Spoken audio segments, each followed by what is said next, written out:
Continuamos aquí la segunda parte de la exposición de la Carta sobre el Humanismo. El último punto abordado en la primera parte se refería a la importancia que Heidegger le atribuye al fenómeno de la alienación, señalado por Marx como un asunto medular en el análisis de la actividad del trabajo en el modo de producción capitalista. En opinión de Heidegger, nadie como Marx ha reparado en la magnitud de la trascendencia que representa la reflexión sobre este fenómeno para una cabal comprensión del acontecer histórico que va de la modernidad hasta nuestros días. Pues la alienación no se limita a la significación negativa del producto del trabajo humano como una existencia externa, independiente y ajena al productor que la hace posible, sino que llega al extremo de presentársele como un resultado amenazante y hostil. Así es como Marx lo describe puntualmente en los manuscritos económico-filosóficos del 44, texto al que ya nos referimos en su momento cuando nos ocupamos de la exposición del pensamiento marxista. Pero además de la importancia capital del concepto de alienación en el sentido declarado expresamente por Marx, Heidegger agrega que se trata de un fenómeno que hunde sus raíces en el desterramiento del hombre moderno, el cual está provocado por el destino del ser bajo la forma de la metafísica, afianzado por ella y encubierto por ella también. Lo mismo pasa con el concepto de materialismo, el cual tiene para Heidegger una significación positiva, siempre y cuando se entienda bajo su acepción, cito a Heidegger, la Carta sobre el Humanismo, la determinación metafísica según la cual todo ente aparece como material del trabajo. Aquí también la procedencia de la determinación metafísica de la noción de trabajo sigue siendo Hegel. La lucha de las autoconciencias en la fenomenología del espíritu es el lugar por antonomasia donde el trabajo adquiere la significación de la liberación del esclavo a través de la historia. Por ello dice Heidegger que se trata de la objetivación de lo objetivamente real por parte del hombre, experimentado éste como subjetividad. Y por ello también agrega que la esencia del materialismo se oculta en la esencia de la técnica. Como podemos advertir, tanto en lo que respecta a lo que Marx entiende por alienación, como en lo que Heidegger interpreta como la verdadera esencia del materialismo marxista, tenemos dos nociones manifiestamente implicadas en el tema de la pregunta por la técnica como problema ontológico. Pero reservemos para el momento del desarrollo específico de este asunto, en particular, las aclaraciones de dicha implicación, para dirigirnos por ahora estrictamente a los planteamientos de Heidegger acerca de lo que él denomina el olvido metafísico del ser.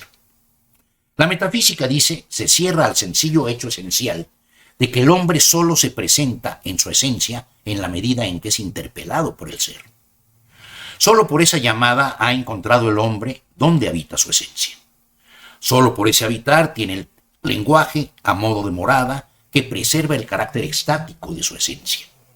Al estar en el claro del ser es a lo que yo llamo la existencia del hombre. Solo el hombre tiene ese modo de ser, solo a él le es propio. Hasta aquí las palabras de el inicio de la Carta sobre el Humanismo. La relación entre el ser y la esencia del hombre es, como desde un principio lo señalamos, el asunto central de este escrito de Heidegger. También el papel del lenguaje como la morada del ser, lo mismo que la determinación ontológica del hombre como el habitante de esa morada. Pero es hasta este momento cuando por primera vez tocamos el punto de la definición de la esencia humana como el estar en el claro del ser. Esta definición es la que Heidegger establece desde un principio en su obra principal, El ser y el tiempo. Allí la nominación metafísica tradicional de sujeto es sustituida por el concepto de ser ahí, es decir, el modo peculiar en que el ser humano existe en cuanto tal. El ahí consiste precisamente en el claro del ser, en el develamiento, término que Heidegger muchas veces escribe en griego bajo el término de aletheia, y que se remite hasta Parménides de Elea. El lema principal de Ser y Tiempo es, como sabemos, el siguiente: La esencia del ser ahí está en su existencia. Pero la Carta sobre el Humanismo aclara expresamente que la existencia no es idéntica al concepto tradicional de existencia, que significa realidad efectiva, a diferencia de la esencia, que significa posibilidad. En la expresión ser ahí, el ser del ahí, y solo él, tiene el rasgo fundamental de la existencia, es decir, del extático estar en la verdad del ser. El hombre se encuentra arrojado por el ser mismo a la verdad del ser, a fin de que, existiendo de ese modo, preserve la verdad del ser. Lo que tiene que hacer el hombre en cuanto tal es guardar la verdad del ser. El hombre es el pastor del ser. Esto es lo único que pretende pensar Ser y Tiempo cuando experimenta la existencia extática como cuidado. Mediante la extracción de estos breves párrafos que hemos llevado a cabo, un tanto modificados con el fin de hacerlos lo mayormente accesibles para su comprensión, tenemos esclarecido lo que a nuestro autor le interesa formular ante todo: la concepción del ser como develamiento y no como fundamento, cuya directriz, según hemos insistido en varios lugares de nuestras charlas, abarca la totalidad de la historia de la metafísica, desde sus inicios hasta Nietzsche, quien representa, para Heidegger, de acuerdo con esta interpretación, la última figura propiamente dicha. En principio tendríamos que empezar por sorprendernos ante la aseveración de que la metafísica incurre en un olvido del ser, tanto más cuando el propio Heidegger comienza El ser y el tiempo con esta tajante afirmación: el ser es aquello que determina a los entes en cuanto entes, aquello sobre lo cual estos son en cada caso ya siempre comprendidos. Esto quiere decir que tenemos a priori una comprensión del ser, que subyace a todas las formas de relación que mantenemos con las cosas. En ese sentido, la metafísica como disciplina filosófica consiste en llevar a cabo una reflexión temática y expresa sobre la comprensión del ser que vaga e indeterminadamente subyace a todos nuestros actos. Sin embargo, arguye Heidegger, cito la Carta sobre el Humanismo, aunque la metafísica representa a lo ente en su ser, y por ende también piensa el ser de lo ente, nunca piensa el ser como tal, no piensa la diferencia entre ambos. La metafísica no pregunta por la verdad del ser, por tanto tampoco pregunta de qué modo la esencia del hombre pertenece a la verdad del ser. Pero no se trata solo de que la metafísica no haya planteado nunca hasta ahora esa pregunta, sino que dicha cuestión simplemente le es inaccesible a ella en tanto que tal. El ser todavía está aguardando el momento en que él mismo llegue a ser digno de ser pensado por el hombre. Hasta aquí la cita, que continúa siendo de la Carta sobre el Humanismo. Por consiguiente, para Heidegger, el olvido del ser concierne tanto al significado del ser como develamiento, como a la circularidad dentro de la cual concebimos el ser a partir del ente y a la inversa. Ambas omisiones atraviesan la historia entera de la filosofía. A reserva de que el tema de la circularidad ser-ente requiere ser abordado de manera puntual como un asunto que en especial exige toda nuestra atención, por ahora solo vamos a desprender los planteamientos que Heidegger hace acerca del olvido del ser en la Carta sobre el Humanismo, que es el texto que nos ocupa en este momento, para concentrar toda nuestra atención en el concepto de develamiento, en función de la pregunta por la esencia de la condición humana. Revisemos de nueva cuenta lo que dice Heidegger en este escrito. Cito: pero el ser, ¿qué es el ser? El ser es el mismo. Esto es lo que tiene que aprender a experimentar y a decir el pensar futuro. El ser no es ni Dios ni un fundamento del mundo.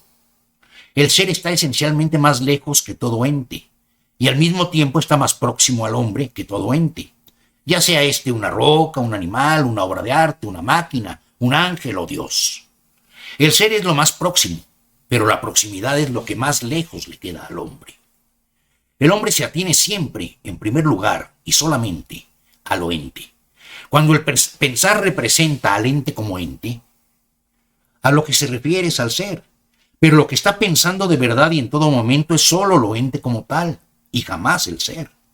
La pregunta por el ser sigue siendo siempre la pregunta por el ente. Incluso cuando con Descartes y Kant se torna crítica la filosofía, también sigue siempre los pasos del representar metafísico. Piensa desde lo ente y hacia lo ente, pasando a través de cierta mirada al ser. Pues efectivamente, toda salida desde lo ente y todo retorno a lo ente se encuentran ya a la luz del ser. Hasta aquí esta cita, que continúa siendo de la Carta sobre el Humanismo. Según lo que acabamos de leer, la metafísica incurre en una manifiesta omisión del ser en cuanto tal, porque desde su primera configuración como filosofía primera, en Aristóteles, concibe el ser solo desde el ente y en referencia a él. Tal afirmación no sería, sin embargo, tan problemática, si no fuera porque demanda la necesidad de pensar el ser de otro modo y ya no como fundamento del ente.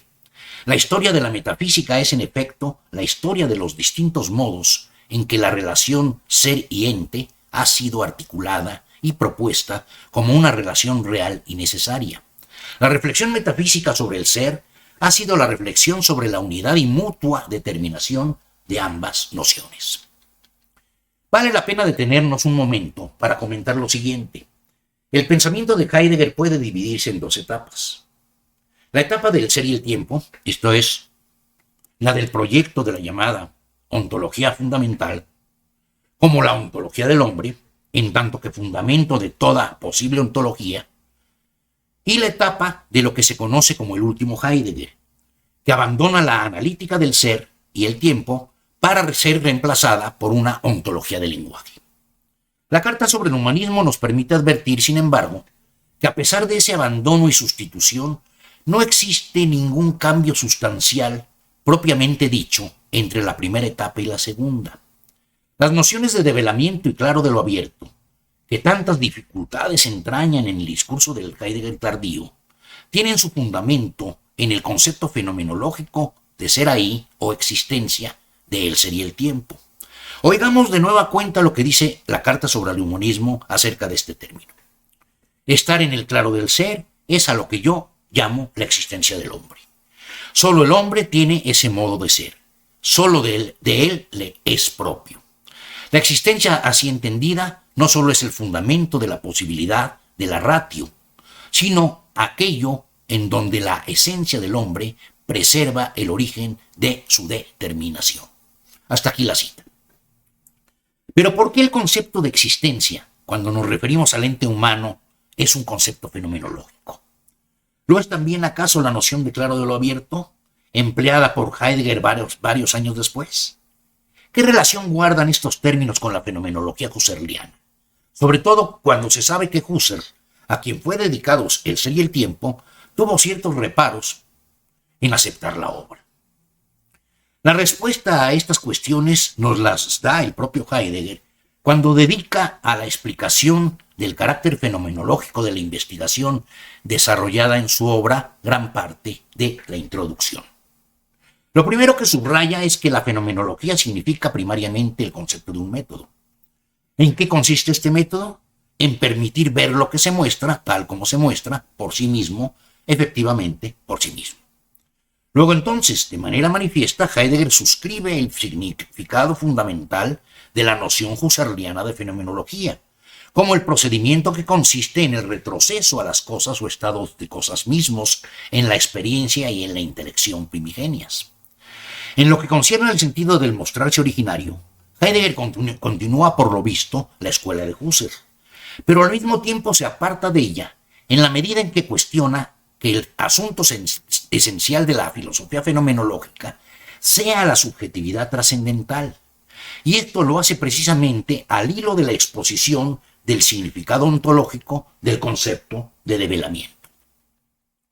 Sin la pretensión de querer agotar en unas cuantas líneas el significado profundo de este término, podrían elegirse algunas afirmaciones de Heidegger como claves de su comprensión.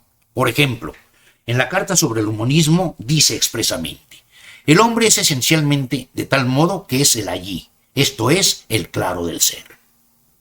En el final de la filosofía y la tarea del pensar sostiene: Tal vez un día el pensar podría dejar de tropezar ante sí mismo y preguntarse por fin si el libre claro de lo abierto no sería precisamente el paraje en que están contenidos y recogidos la amplitud del espacio y los horizontes del tiempo, así como todo lo que en ellos se presenta y se ausenta.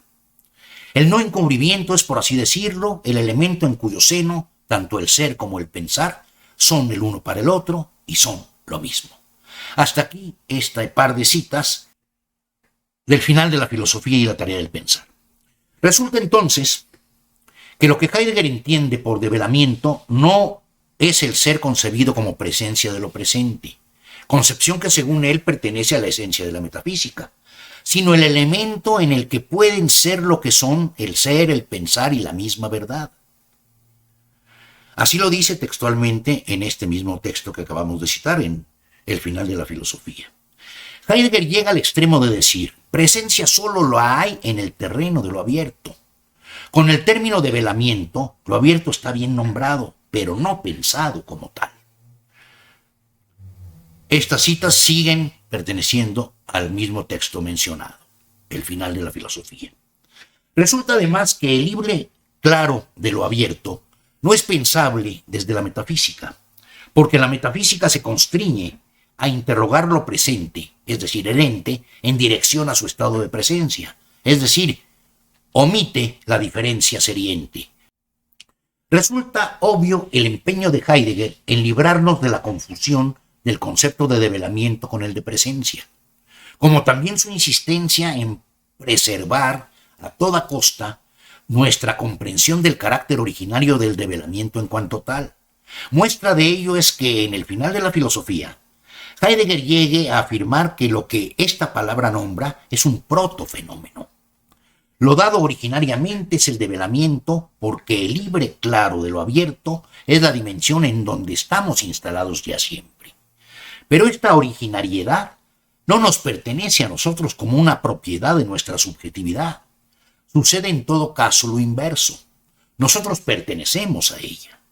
He aquí la razón por la que Heidegger renuncia al carácter subjetivista de la fenomenología husserliana. Las alusiones hechas a Husserl en el final de la filosofía y la tarea del pensar son a este respecto muy ilustrativas. Tomemos como muestra solamente esta. Para Husserl, lo mismo que para Hegel, y de acuerdo con la misma tradición, el asunto de la investigación filosófica es la subjetividad de la conciencia. La reducción trascendental a la subjetividad absoluta ofrece y asegura la posibilidad de fundar en la subjetividad y mediante ella la objetividad de todas las cosas, en aquello que su estructura y contenido tienen de válido, es decir, en su constitución. De este modo, la subjetividad trascendental se confirma como el único ente de valor absoluto.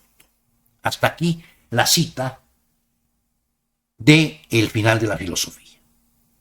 Pero la subjetividad y la sustancialidad son para Heidegger el asunto propio de la filosofía moderna, es decir, aquel modo de concebir el ser que está cerrado a la posibilidad de pensar el develamiento en cuanto tal.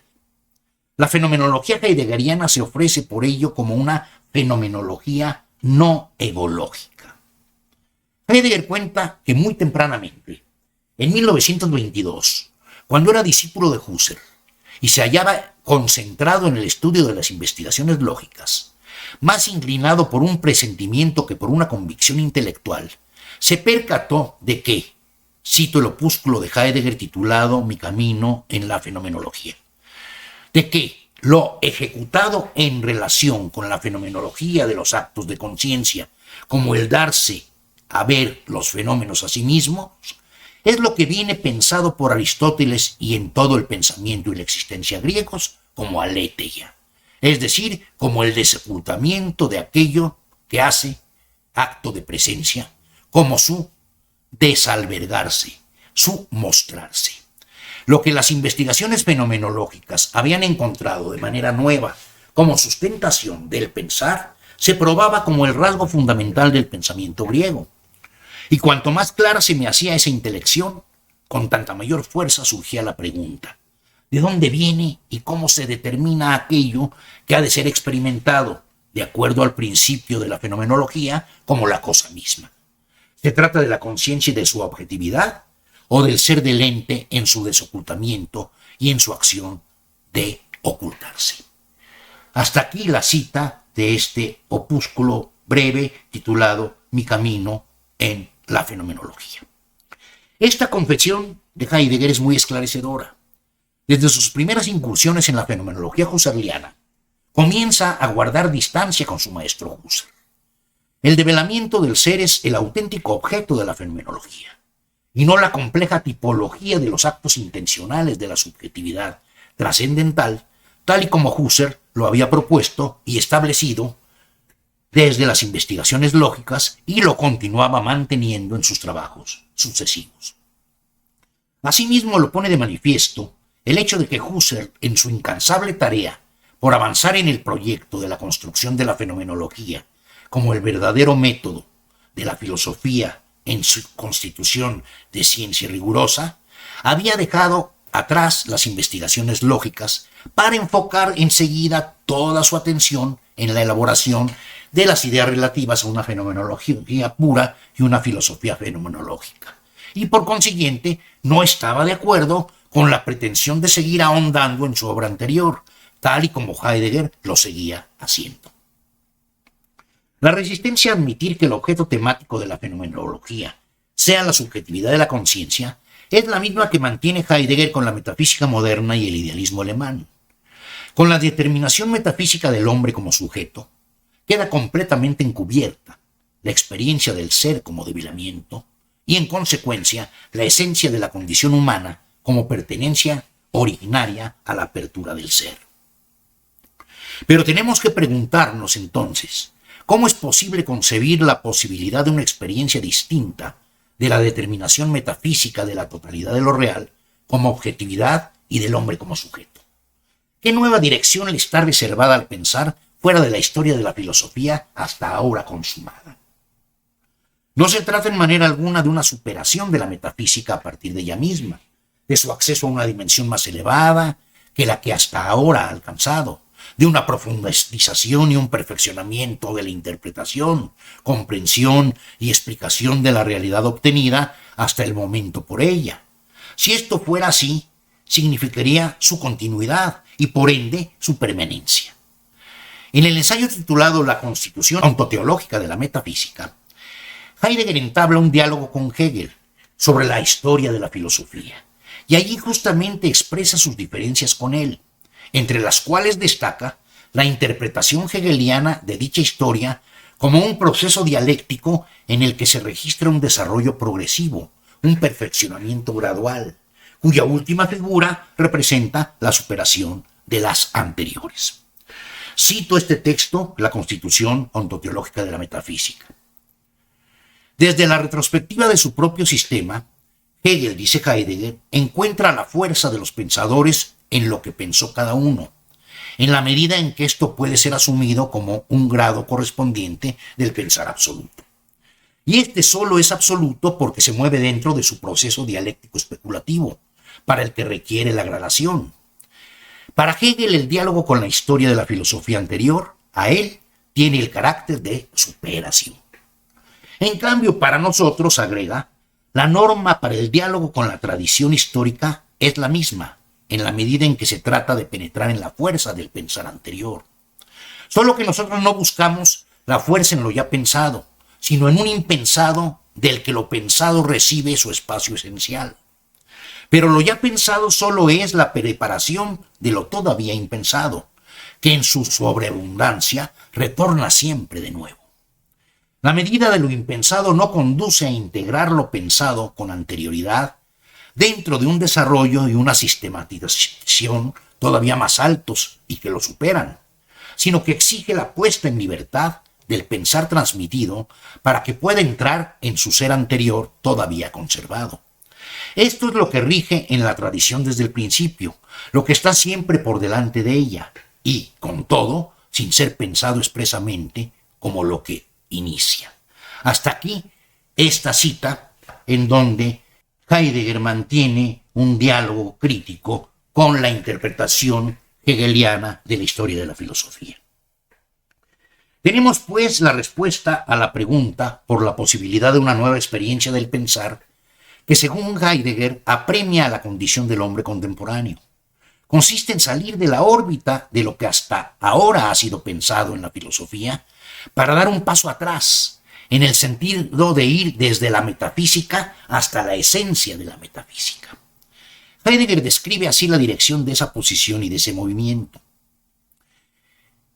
Cito: el paso atrás va de lo impensado, desde la diferencia ser y ente en cuanto tal, hasta lo que es necesario pensar, el olvido de esta diferencia. Y estriba en el abandono del pensamiento del ser a partir del ente, así como de la concepción del hombre como animal racional, especialmente como sujeto, en pos de una experiencia originaria del ámbito de la copertenencia en cuanto tal.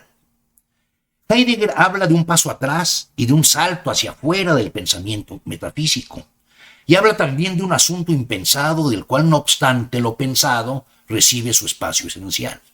¿Qué es lo pensado y qué es lo impensado? Lo pensado es la mutua pertenencia del hombre y el ser mediante una relación conjunta de ambos, a través de la que se establece su unidad. Heidegger dice, cito ahora otro texto del mismo tiempo de publicación de la Constitución Ontológica de la Metafísica, Ontoteológica de la Metafísica, que es el principio de identidad. Hago esta cita. Ignoraremos obstinadamente esta mutua pertenencia que prevalece en el hombre y el ser, mientras sigamos representando todo solo a base de ordenaciones y mediaciones con o sin dialéctica. En consecuencia, el salto al que alude Heidegger es un salto hacia el ámbito de la mutua pertenencia ser y hombre, desde la cual la metafísica otorgó a uno y otro las determinaciones esenciales que conocemos de ambos, el ser entendido como presencia de lo presente y el hombre concebido como animal racional.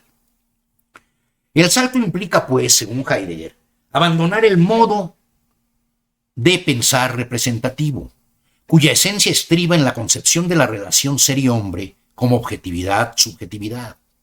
El salto es entonces una vuelta del pensar hacia aquello que primero y originariamente determina la esencia del ser y la esencia del hombre, y les asigna a uno y otro su lugar y función al interior de su relación entre sí. Heidegger lo dice expresamente. Vuelvo a citar el principio de identidad. Es un salto allí a donde ya estamos admitidos, la pertenencia al ser. Hasta aquí esta breve cita. La vuelta del pensar que busca Heidegger se cumple entonces penetrando, vuelvo a citar, al interior de aquella pertenencia que es la primera en conceder la mutua relación de hombre y ser. Hasta ahí la cita. Ahora bien, no podemos pasar por alto la sutileza que implica la vuelta del pensar hacia la pertenencia al ser tal y como la pretende Heidegger. Pues en primer lugar podríamos preguntarnos, ¿que la metafísica no es esencialmente la reflexión sobre esto primero y originario?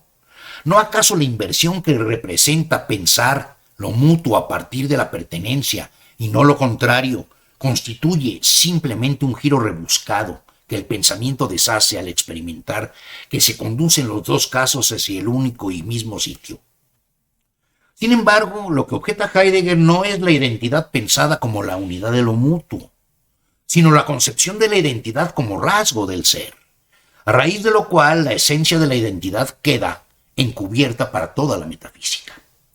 Luego entonces, según Heidegger, la identidad en cuanto tal no es propiamente lo que primero y de modo originario aporta la correspondencia entre el ser y el pensar. Por ello sostiene que la esencia de la identidad no está representada de manera adecuada bajo la fórmula de la unidad de lo mutuo, justo porque esta fórmula no dice nada sobre la procedencia de la identidad. El famoso salto tiene que ir de la identidad a su esencia, esto es, a su fuente originaria. Ahora bien, Heidegger establece que la procedencia de la identidad tiene lugar en la estructura interna del juego de apropiación en el que el hombre y el ser se transpropian recíprocamente. Es decir, se pertenecen el uno al otro. Así llega a mostrarse, concluye Heidegger, que el ser tiene su lugar junto al pensar en una identidad cuya esencia procede de ese dejar pertenecer mutuamente que llamamos acontecimiento de transpropiación, término al que ya habíamos aludido en pláticas anteriores. Dice en concreto, continúo aludiendo al texto, el principio de identidad. Manifiestamente el hombre es un ente. Como tal tiene su lugar en el todo del ser, al igual que la piedra, el árbol y el águila. Tiene su lugar significa todavía aquí, estar clasificado en el ser. Pero lo distintivo del hombre reside en que, como ser que piensa y que está abierto al ser, se encuentra ante éste, permanece relacionado con él y de este modo le corresponde. El hombre es propiamente esta relación de correspondencia y solo eso. Solo no significa ninguna limitación, sino una sobreabundancia. En el hombre reina una pertenencia al ser que atiende al ser porque ha pasado a ser propia de él. ¿Y el ser? Pregunta Heidegger. Pensémoslo en su sentido inicial como presencia. El ser no se presenta en el hombre de modo ocasional ni excepcional. El ser solo es y dura en tanto que llega hasta el hombre con su llamada. Pues el hombre es el primero que, abierto al ser, deja que éste venga a él como presencia. Tal llegada a la presencia necesita de lo abierto de un claro, y con esta necesidad pasa a ser propia del hombre. Esto no quiere decir que el ser sea puesto solo y en primer lugar por el hombre. Por el contrario, se ve claramente lo siguiente: el hombre y el ser han pasado a ser propios el uno del otro. Pertenecen el uno al otro. Nunca considerados de más cerca, es de donde el hombre y el ser han sido los primeros en recibir las determinaciones esenciales con las que la filosofía los entiende de un modo metafísico. Hasta aquí la cita. Pero la tarea que le corresponde al pensar hoy en día no es la superación de la metafísica en el sentido de conducirla a un desarrollo y sistematización más elevados, sino salir de su entorno para poder dirigir la mirada a aquello que está fuera de su perspectiva.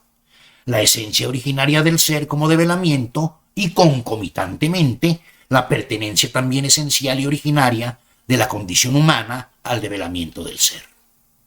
Esta tarea consiste en desplazar a la metafísica como la dirección privativa que ha mantenido cautivo al quehacer filosófico a lo largo de toda su historia. Solo que esta misión no puede llevarse a cabo al margen de un diálogo con toda la tradición filosófica, hasta remontarse a sus orígenes en el pensamiento griego. Como tampoco puede dejar de poner atención en su desenlace en la época contemporánea. Desde ese tiempo, Heidegger habla de la necesidad de este diálogo con la historia de la filosofía. Lo que en la Constitución Ontoteológica de la Metafísica, que fue publicada en 1957, llama Pensar lo impensado, reitera lo que fue uno de los proyectos fundamentales de su obra más conocida, El ser y el tiempo, 30 años antes, 1927. Me refiero a la tarea de una destrucción de la historia de la ontología. Se trata, dice allí en El ser y el tiempo, de ablandar la tradición endurecida y disolver las capas producidas por ella. Pero esta destrucción no tiene un sentido negativo. La destrucción no quiere sepultar el pasado en la nada. Tiene, al contrario, una mira positiva. Su función negativa resulta indirecta y tácita. Lo que se busca en ese proyecto es poner en libertad lo que ha sido hasta ahora el suelo nutricio de toda metafísica, la concepción del ser como fundamento, en donde anida el olvido de la diferencia seriente. En el ensayo de la Constitución Ontoteológica, sostiene que el denominado paso va desde la diferencia entre el ser y el ente hasta lo que es menester pensar, el olvido de esa diferencia. Ya para terminar, no podemos pasar por alto las palabras de Heidegger sobre lo que significa la contextualización actual de la tarea que él le asigna hoy en día al quehacer de la filosofía. Se trata de la advertencia de que el susodicho paso atrás es estrictamente la mera indicación, cito a Heidegger, del modo del movimiento del pensar y de un largo camino. que precisa de una preparación que debe ser intentada aquí y ahora, pero teniendo presente a lo ente en cuanto tal y en su conjunto, tal y como es ahora y como empieza a mostrarse cada vez de modo más claro. Lo que es ahora se encuentra marcado por el dominio de la esencia de la técnica moderna. Dominio que se manifiesta ya en todos los campos de la vida por medio de características que pueden recibir distintos nombres, tales como funcionalización, perfección, automatización e información. De la misma manera que llamamos biología a la representación de lo vivo, la representación e información de este ente dominado por la esencia de la técnica puede ser llamado tecnología. La expresión puede servir para designar a la metafísica de la era atómica. El paso atrás de la metafísica a su esencia es visto desde la actualidad y a partir de la idea que nos hemos formado de ella, el paso que va de la tecnología y la descripción e interpretación tecnológica de la época a esa esencia de la técnica moderna que todavía está por pensar. Con esta última cita, perteneciente a la Constitución Ontoteológica de la Metafísica, concluimos la segunda parte de la exposición de la Carta sobre el Humanismo. Muchas gracias.